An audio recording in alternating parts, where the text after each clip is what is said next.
Friends, welcome to my YouTube channel. ಎಲ್ಲರೂ ಹೇಗಿದ್ರೆ ಎಲ್ಲರೂ ಚೆನ್ನಾಗಿದ್ದಾರೆ ಅಂತ ಅಂದ್ಕೊಳ್ತಾ ಲಾಗ್ನ ಸ್ಟಾರ್ಟ್ ಮಾಡ್ತಿದ್ದೀನಿ. ಬೆಳಗ್ಗೆ ಎದ್ದು ಮೂಗ ಪಲ್ಯ ಮಾಡಿದ್ದೀನಿ, ರೊಟ್ಟಿ ಹಾಕ್ತಾಯಿದ್ದೀನಿ ಇನ್ನು ರೊಟ್ಟಿನ. ನೋಡೋಣ ಇವತ್ತು ಲಾಗ್ ಯಾವ ಥರ ಬರುತ್ತೋ ಗೊತ್ತಿಲ್ಲ. ಟೈಮ್ ಬಂದು ಆಲೇ 8 ಗಂಟೆ ಆಗಿದೆ. ಅರ್ಧ ಹಾಕಿದ್ದೀನಿ, ಇನ್ನೂ ಸ್ವಲ್ಪ ಇದೆ. ರೊಟ್ಟಿ ಹಾಕ್ಬಿಟ್ಟು ನೆಕ್ಸ್ಟ್ ಮುಂದುವರ್ಸೋಣ ಬನ್ನಿ ವಿಡಿಯೋ. ಇವತ್ತೊಂದು ರೊಟ್ಟಿ ಹಾಕ್ತಾಯಿದ್ದೀನಿ. ಟೈಮ್ 8 ಗಂಟೆ ಆಗಿದೆ. ಹಾಗೆ ಮೂಗ ಪಲ್ಯ ಮಾಡ್ತೀನಿ, ರೊಟ್ಟಿ ಹಾಕಿದ್ದೀನಿ. ಇನ್ನು ಸ್ವಲ್ಪ ಇದೆ, ಹಾಕಿ ಮುಚ್ಚಿ ನೆಕ್ಸ್ಟ್ ಅಡುಗೆ ಮಾಡಬೇಕು. ಅಡುಗೆ ಮಾಡೋಕ್ಕೆ ಆಲ್ರೆಡಿ ಖಾರ ಹೋಗಿದ್ದೀನಿ. ಕರೆಂಟ್ ಯಾಕೋ ಓದಿ ಬಂದು ಮಾಡಿದ್ರಿಂದ ನೋಡೋಣ ಇವತ್ತು ಲಾಗ್ ಯಾವ ಥರ ಬರುತ್ತೆ ಅಂತ ನೋಡೋಣ. ಚಟ್ನಿ ಹಾಕೋಣ.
ಹಾಗೆ ಇದು ನೋಡಿ, ಇದು ಬಾಟ್ಲು. ಹೇಳಬೇಕು ಅಂದರೆ ಎಣ್ಣೆ ಕುಡಿದಿರೋ ಬಾಟ್ಲೆ. ಮ್ಯಾಕ್ಸಿಮಮ್ ಅಂದರೂ 1 ಲೀಟ್ರ್ ಹಿಡಿಬೋದು ಅಂದ್ಕೊಂಡಿದ್ದೀನಿ. ತೀರಾ 3/4 ಲೀಟ್ರ್ ಆದ್ರೂ ಸರಿ ಹಿಡಿಯುತ್ತೆ ಇದು. ನೋಡಿ, ಇದನ್ನು ಮೀಶೋದಲ್ಲಿ 120 ರೂಪಾಯಿಗೆ 2 ತರಿಸಿದ್ದು. ಅದು ಅರ್ಧ ಲೀಟ್ರದು. ಇದೇ ಮಾಡಿದೆ. ಕ್ಲ್ಯಾಂಪು ಮೇಲ್ಗಡೆ ಕ್ಯಾಪ್ ಇತ್ತಲ್ಲ, ಅದು ಮಾಮೂಲಿ ಥರ ಇರಲಿಲ್ಲ. ಇದನ್ನು ನಮ್ಮನೆಯವರಿದ್ದರು ಮುರಿದು ಕೊಟ್ಟರು. ಇದಕ್ಕೆ ಇಡಿಸುತ್ತೆ ಆ ಥರ ತರಿಸಿದ್ರೆ. ಎಣ್ಣೆಗೆ ಹಾಕಿದ್ದೀವಲ್ಲ, ಆ ಮುಸ್ಕಾಲು ತರಿಸ್ಬೋದು ಸಪ್ರೇಟಾಗಿ. ತರಿಸ್ಬಿಟ್ಟು ಯೂಸ್ ಮಾಡಿರಾಯ್ತು. ಗಾಜಿಂದಲ್ವ ಎಣ್ಣೆ ಹಾಕ್ಬೋದು, ಅಡುಗೆ ಎಣ್ಣೆ ಹಾಕ್ಬೋದು ಅಂತ ಅಂದ್ಬಿಟ್ಟು ಇದು ಕ್ಯಾಪ್ ಇದ್ದಿದ್ದು ಜಿನಿಸ್ಬಿಟ್ಟು ಕಾಟನ್ ಬಟ್ಟೆಲಿ ಕಿತ್ಬಿಟ್ಟು ಸಾಕು, ನೀಟಾಗಿ ಬಂದುಬಿಡುತ್ತೆ. ಗಾಜಿನ ಬಾಟ್ಲು ಹಾಕೋದಕ್ಕೆ ಚೆನ್ನಾಗಿದೆ, ಅಡುಗೆ ಎಣ್ಣೆ ಹಾಕೋದಕ್ಕೆ ತುಂಬ ಚೆನ್ನಾಗಿದೆ. ಈ ಥರ ಒಂದ್ಸಲ ಯೂಸ್ ಮಾಡಿ ನೋಡಿ. ನಾನು ಹೇಳ್ದಂಗೆ ಜಿನಿಸ್ಬಿಟ್ಟು ಕಾಟನ್ ಬಟ್ಟೆಲಿ ತೆಗೆದುಬಿಟ್ರೆ ಕ್ಯಾಪ್ ಬಂದುಬಿಡುತ್ತೆ. ಚೆನ್ನಾಗಿದೆ. ಆಯಿಲ್ ಬಿಡೋದಕ್ಕಾಗುತ್ತೆ ಅಂದ್ಬಿಟ್ಟು ಇಟ್ಟಿದ್ದೀನಿ. ನೋಡೋಣ ಎಷ್ಟು ಇಡ್ಸೋದ್ರಿಂದ ಗೊತ್ತಿಲ್ಲ. ಹಾಕಿ ಆದಮೇಲೆ ತೋರಿಸ್ತೀನಿ. ಇಷ್ಟೊಂದು ರೊಟ್ಟಿ ಹಾಕಿ ಆಗಿದೆ. ನಮ್ಮನೆ ಫ್ರೆಂಡ್ ಒಬ್ಬರು ಬಂದಿದ್ರು, ಅದಕ್ಕೆ ರೊಟ್ಟಿ ಅವ್ರಿನ್ನೂ ತಿನ್ನಕ್ಕೆ ಬಂದಿಲ್ಲ. ನೋಡೋಣ ಬರ್ತಾರೋ ಇವಾಗ ಗೊತ್ತಿಲ್ಲ. ತಿಂಡಿ ತಿಂತಾರೆ, ಒಂದು ಮನಿಕೊಂಡು ಆರಾಮಾಗಿ ಟಿ ವಿ ನೋಡ್ತಾ ಇದ್ದಾರೆ.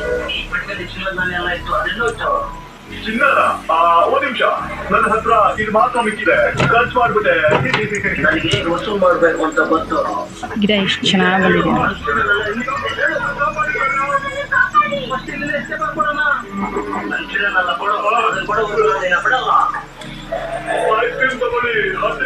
ಹಾಗೆ ಇದು ನಾನು ಪ್ಲಾಸ್ಟಿಕ್ ಕವರಲ್ಲಿ ಮಾಡಿದ್ದು, ಮನೇಲೇ ಮಾಡಿದ್ದು ಮಾತ್ರ. ಮೀಶೋದಲ್ಲಿ ತರಿಸಿದ್ದೆ. ಎಷ್ಟು ಚೆನ್ನಾಗಿ ಕಾಣಿಸ್ತಿದೆ ಅಂದರೆ ಫ್ಲವರ್ ನೋಡಿ. ಇದೊಂದು ಮೀಶೋದಲ್ಲಿ ತರಿಸಿದ್ದು. ನೋಡೋದಕ್ಕೆ ಇಷ್ಟು ಕಾಣಿಸ್ತಿದೆ, ದೊಡ್ಡದಾಗಿ ಕಾಣಿಸ್ತೈತೆ. ಸ್ವಲ್ಪ ಚಿಕ್ಕದು ಅಂದರೆ ತೀರಾ ಚಿಕ್ಕದು ಇಲ್ಲ. ರೊಟ್ಟಿ ಜೊತೆ ಮುಳುಗಾಯಿ ಪಲ್ಯ. ಫಸ್ಟು ಅವರೆಕಾಳನ್ನ ಹುರ್ಕೊಂಬಿಡೋಣ. ಹುರ್ಕೊಂಡ್ರೆ ಟೇಸ್ಟ್ ಚೆನ್ನಾಗಿರುತ್ತೆ. ಹಾಗೆ ಬೇಯಿಸಿ ಕೂಡ ಮಾಡ್ಬೋದು. ನಾನು ಯಾವತ್ತೂ ಮಾಡೋದಂದರೆ ಹುರ್ಬಿಟ್ಟೆ ಮಾಡೋದು. ಅವರೆಕಾಳು ಹುರಿದವರೆಕಾಳು ಸಾರು ಅಂತಲೂ ಮಾಡ್ತಾರೆ.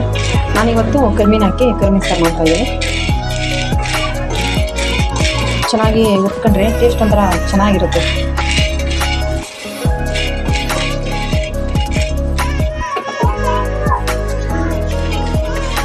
ಕಾಣಿಸ್ತಿದೆ, ಈ ಥರ ಹುರ್ಕೋಬೇಕು. ಬಿಸಿದೆ ಸಾಕು.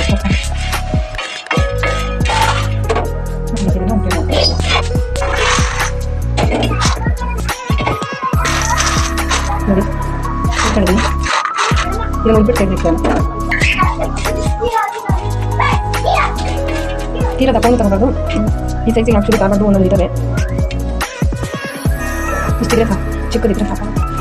ಇಲ್ಲೇ ಕೊಟ್ಟರೆ ಸಣ್ಣ ಮೀನು ದೊಡ್ಡ ಮೀನು ಎರಡು ಮಿಕ್ಸ್ ಆಗಿದೆ. ಸ್ವಲ್ಪ ಮೀಡಿಯಂ ಸೈಜಲ್ಲಿದ್ದರೆ ಚಿಕ್ಕಕ್ಕೆ ಚೆನ್ನಾಗಿರ್ತದೆ. ಒಳ್ಳೆ ಮಾಡಿದರೆ ಇನ್ನೂ ಸೂಪರ್ ಆಗುತ್ತೆ. ಉಳಿದಷ್ಟು ಕಹಿ ಬಂದ್ಬಿಡುತ್ತೆ. ಸಾರು ಸೀದೋಗ್ಬಿಟ್ರೆ ಕಹಿ ಬರುತ್ತೆ.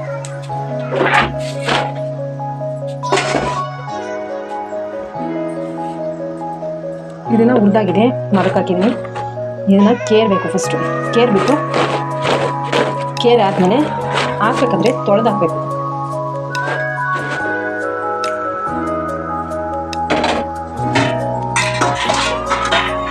ಈಗ ಕಾಳನ್ನ ತೊಳೆದ್ಬಿಡ್ಬೇಕು.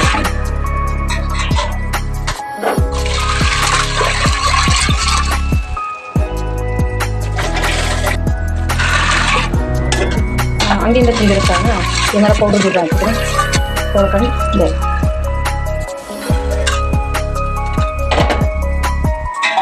ಹುರಿದಿರೋದ್ರಿಂದ ಸ್ವಲ್ಪ ಬೇಯಿಸೋದು.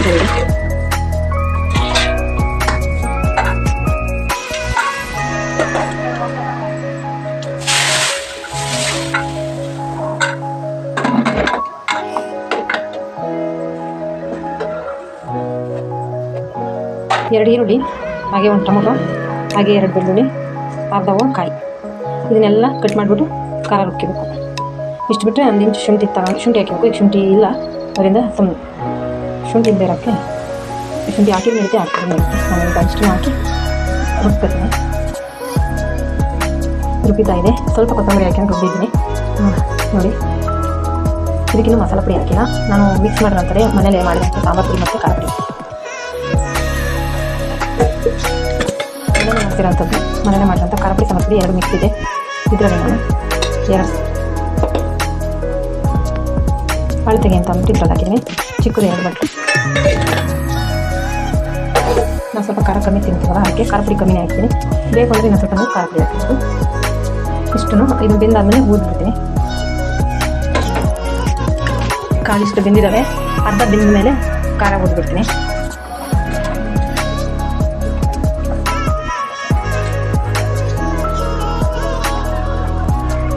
ಇಷ್ಟಾಗಿದೆ. ಈಗ ಇಷ್ಟು ಖಾರ ಎಲ್ಲ ರುಬ್ಬಿದೆ ಅಂತ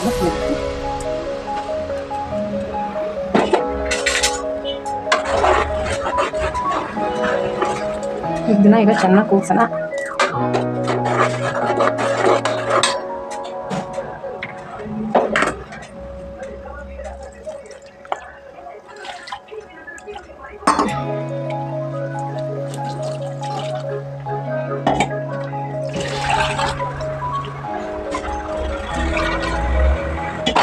ಫಸ್ಟ್ ಇದನ್ನು ಚೆನ್ನಾಗಿ ಕೂಗಿಸೋಣ. ಚೆನ್ನಾಗಿ ಅಂತಂದರೆ ಬೇಯೋವರೆಗೂ ಕಾಳು ಬೇಯಬೇಕು ಚೆನ್ನಾಗಿ.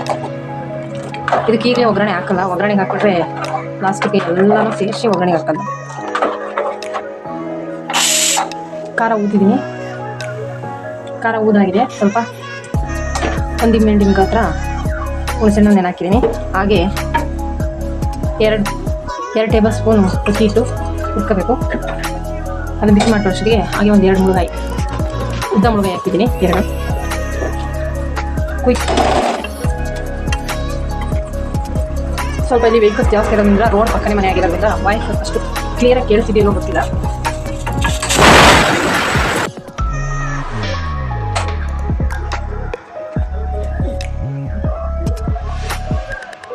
ಈಗ ಹೆಚ್ಚಿರೋಂಥ ಮುಳುಗ ಹಾಕ್ತಾಯಿದ್ದೀನಿ. ಮೊದಲೇ ಹುಳಿ ಬಿಟ್ಟರೆ ಮುಳುಗ ಬೇಯಲ್ಲ. ಫಸ್ಟ್ ಒಂದು ಕುದಿ ಬೇಯಬೇಕು, ಆಮೇಲೆ ಹುಳಿ ಬಿಡೋಣ. ಹುಳಿ ಬಿಟ್ಟಾದ್ಮೇಲೆ ರುಚಿಗೆ ತಕ್ಕ ಉಪ್ಪು ಹಾಕ್ತೀನಿ. ಈಗ ನಾವು ಉದ್ದಕ್ಕಿ ಇಟ್ಟಿದ್ದೀವಲ್ಲ, ಉಟ್ಕೊಂಡಿರೋಂಥ ಅಕ್ಕಿ ಹಿಟ್ಟಿಗೆ ಸ್ವಲ್ಪ ನೀರು ಹಾಕಿ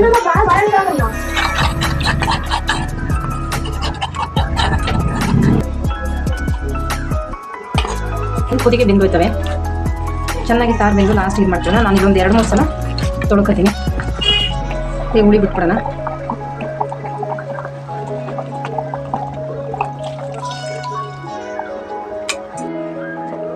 ರುಚಿಗೆ ತಕ್ಕಷ್ಟು ಉಪ್ಪು ಹಾಕದ.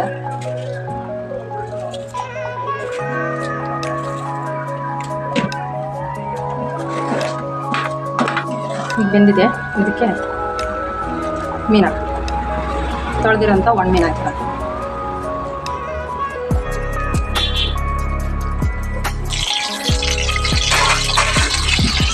ಸಿಡಿತಿದೆ, ಅದು ಎಷ್ಟು ಸಿಡಿತಿದೆ. ಸ್ವಲ್ಪ ಸಾಸಿವೆ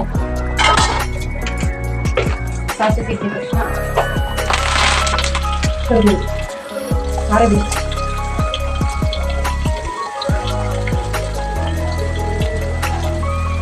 ಇಷ್ಟೇ ಹಾಕೋದು. ತಿಳಿ ಸಾರು ಏನಾರಾದರೆ ಒಂದು 2 ಒಣಮೆಣಸಿನ್ಕಾಯಿ ಹಾಕ್ತೀನಿ.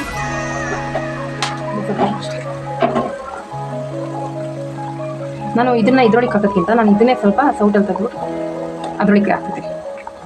ನೋಡಿ, ಹಾಕೋದ್ಕಿಂತ ಒಗ್ಗರಣೆ ರೆಡಿ ಹಾಕಿ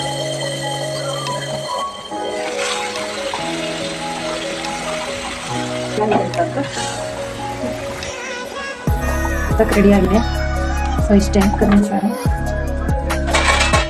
ಸೊ ನಾನೀಗ ಇದನ್ನು ಮುಚ್ಚಿಟ್ಟು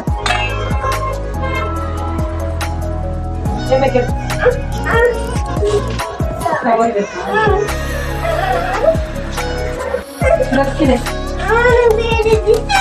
ತರ್ತೀಯಾ? ಒಂದೇ ಉಂಟ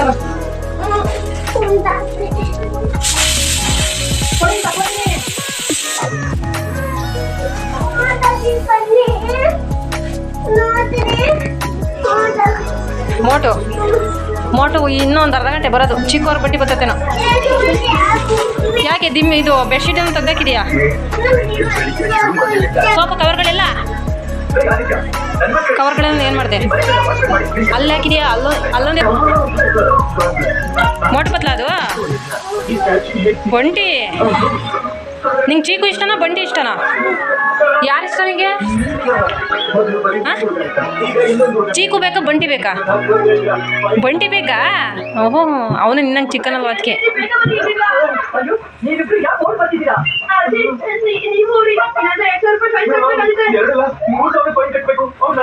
ನೋಡ್ತಾ ಇರು.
ಸಾಂಬಾರು ಆಗೋ ಅಷ್ಟೊತ್ತಿಗೆ ಅಂತ ಅಂದ್ಬಿಟ್ಟು ಬಟ್ಟೆ ತೊಳೆಯಕ್ಕೆ ಹಾಕಿದ್ದೆ. ಸೊ ಬಿಟ್ಬಿಟ್ಟು ಬೇರೆ ನೀರು ಹಾಕಿ ವಾಶ್ ಮಾಡಬೇಕು. ಈಗ ಈ ಗಡಿದ ನೀರೆಲ್ಲ ಬಿಟ್ಬಿಟ್ಟು ಬೇರೆ ನೀರು ಹಾಕಬೇಕು. ನೋಡ್ರಿ ಪೈಪ್ ಹಾಕಿದ್ದೀನಿ, ಬಟ್ಟೆ ವಾಷಿಂಗ್ ಹಾಕಿದ್ದೀನಿ. ಬೇರೆ ನೀರು ಹಾಕಿ ಇದು ಆಗೋ ಅಷ್ಟೊತ್ತಿಗೆ ನಾನು ಪಾತ್ರೆ ತೊಳೆದಿಟ್ಬಿಟ್ಟು ಬಂದುಬಿಡ್ತೀನಿ. 1/4 ಗಂಟೆ ಟೈಮಿಂಗ್ಸ್ ಇಟ್ಟಿದ್ದೀನಿ, ಅಷ್ಟೊತ್ತಿಗೆ ಪಾತ್ರೆ ತೊಳೆದಿರ್ತೀನಿ. ಪಾತ್ರೆ ತುಂಬಾ ಇದ್ದಾವೆ. ಪಾತ್ರೆ ತೊಳೆದ್ಬಿಟ್ಟು ಮುಗೀತು ಕೆಲಸ.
ರಾಗಿ ಸಿಟ್ಟು ಅದು ಅಕ್ಕಿ ಖಾಲಿಯಾಗಿತ್ತು ಅಂತ ಅಂದ್ಬಿಟ್ಟು ಒಂದಿಸಿದ್ದೀನಿ. ಎತ್ತಕ್ಕಾಗಲಿಲ್ಲ. ಇವೆರಡೂ ಈಗ ಅಲ್ಲಿಗೆ ಇಡಬೇಕು. ನಮ್ಮ ಮನೆಯವ್ರು ಬಂದಾಗ ಇಡಿಸ್ತೀನಿ. ಈಗ ಅಕ್ಕಿ ಕ್ಲೀನ್ ಮಾಡಬೇಕು ಎಲ್ಲ ಅರ್ಗೆವೆ. ಇದೆಲ್ಲ ಈಗ ಒಂದು ಚೀಲಕ್ಕೆ ಹಾಕ್ಬೇಕು. ಒಂದು ಚೀಲಕ್ಕೆ ಹಾಕ್ಬಿಟ್ಟು ಕೆಲಸ ಮಾಡಬೇಕು.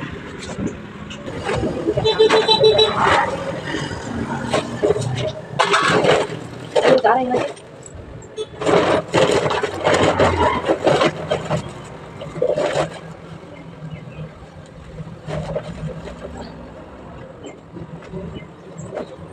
ಬರೋ ಇದು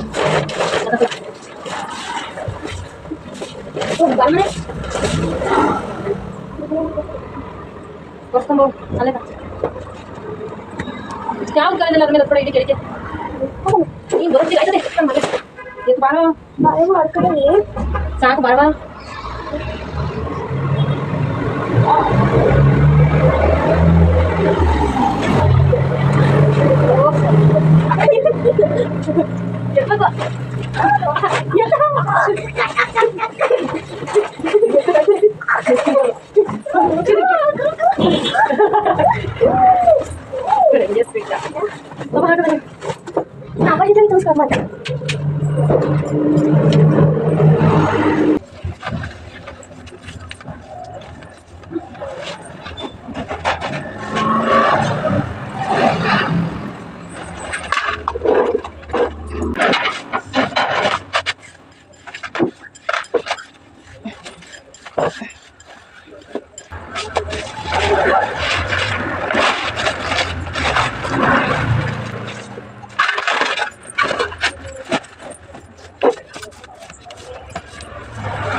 ನಾನು ಬಿಡು ಅಂತ ಏನು ಕಡಿದೆ. ಇವತ್ತು ಯಾವ ದೇವ್ರಿಗೆ ಏನಾಗ್ಬಿಟ್ಟು ಇವತ್ತು ಏನಿಲ್ಲ ಏನಿಲ್ಲ ಪೂಜೆ ಮಾಡ್ತಿದ್ದೀರಾ ಮಾಡಿ.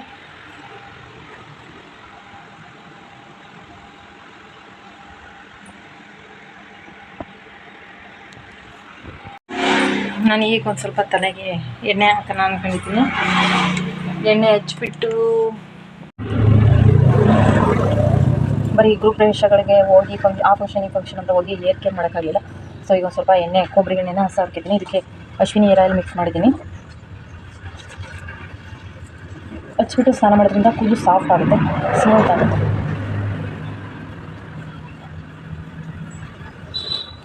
ಒಂದು ಅರ್ಧ ಲೀಟ್ರ್ ನೀರಿಗೆ 1 ಇಡಿ ಆಗೋಷ್ಟು ದಾಸವಾಳದ ಹೂವು, ದಾಸವಾಳದ ಎಲೆ, ಬಿಳ ದಾಸವಾಳ, ಹಾಗೆ 1 ಇಡಿ ಕರ್ಬೇವಿನ ಸೊಪ್ಪು, ಕರಿಬೇವು ಹಾಕಿ ಒಂದು ಸ್ವಲ್ಪ 2 ಸ್ಪೂನ್ ಮೆಂತ್ಯ ಹಾಕಿದ್ದೀನಿ. ಹಾಗೆ ಲೋಳೆ ಸಾರನ್ನು ಹಾಕಿದ್ದೀನಿ. ಈ ಎಲ್ಲವನ್ನು ಹಾಕಿ ಹಾಗೆ ಸ್ವಲ್ಪ ವೀಳ್ಯದೆಲೆ 2 ಲವಂಗ ಹಾಕಿಬಿಟ್ಟು ಒಂದು ಅರ್ಧ ಲೀಟ್ರಷ್ಟು ನೀರಿರೋವಂಥದ್ದು ಚೆನ್ನಾಗಿ ಕುದಿಸಿ ಅರ್ಧ ಆಗೋವರೆಗೂ ಈ ಪಾಟಲ್ಲಿ ಅರ್ಧ ಆಗೋವರೆಗೂ ಚೆನ್ನಾಗಿ ಕುದಿಸ್ಬೇಕು. ಅರ್ಧ ನೀರು ಸೀದೋಗುತ್ತೆ ಅಷ್ಟೊತ್ತಿಗೆ, ಅಂದರೆ ಅದರಲ್ಲಿ ಚೆನ್ನಾಗಿ ಬೆಂದು ಅರ್ಧ ನೀರು ಆಗುತ್ತಲ್ಲ, ಆ ಸ್ಪ್ರೇನ ಬಾಟಲ್ಗೆ ಹಾಕಿ ಇಟ್ಕೊಂಡಿದ್ದೀನಿ. ಅದನ್ನು ಸ್ಪ್ರೇ ಮಾಡಿಬಿಟ್ಟು ಮಸಾಜ್ ಮಾಡಿಬಿಟ್ಟು ಒಂದು ಹಾಫ್ ಆನ್ ಅವರ್ ಬಿಟ್ಟರೆ ಚೆನ್ನಾಗಿರುತ್ತೆ ಕೂದಲು. ಈಗ ಒಂದು ಸ್ವಲ್ಪ ಒಂದು ವಾರದಿಂದ ಏಕೆ ಮಾಡಿಲ್ಲ, ಅದಕ್ಕೆ ಈಗ ಒಂದು ಸ್ವಲ್ಪ ಕೊಬ್ಬರಿನೇ ಹೆಚ್ಕೊತಾಯಿದ್ದೀನಿ. ಅವರಿಗೆಲ್ಲ ಸ್ವಲ್ಪ ಹರಳೆಣ್ಣೆನೇ ಹಚ್ಚಿದ್ದೆ. ಸೊ ಅವರೆಲ್ಲ ಸ್ನಾನ ಮಾಡಿ ಮುಗಿಸಿದ್ದಾರೆ. ಸ್ನಾನ ಮಾಡಿ ಅಲ್ಲೇ ಪೂಜೆ ಮಾಡ್ತಿದ್ದಾನೆ. ಇನ್ನೊಂದು ಚಿಕ್ಕನು ಮಲ್ಕೊಂಬಿಟ್ಟಾನೆ. ನಾನು ಎದ್ದೇಳೋ ಅಷ್ಟೊತ್ತಿಗೆ ಸ್ನಾನ ಮಾಡ್ಕೊಂಬಂದರೆ ಸರಿ ಹೋಗುತ್ತೆ, ಇಲ್ಲಾಂದರೆ ಅಮ್ಮ ಎತ್ಕೊಳ್ತ ಬರ್ತಾನೆ.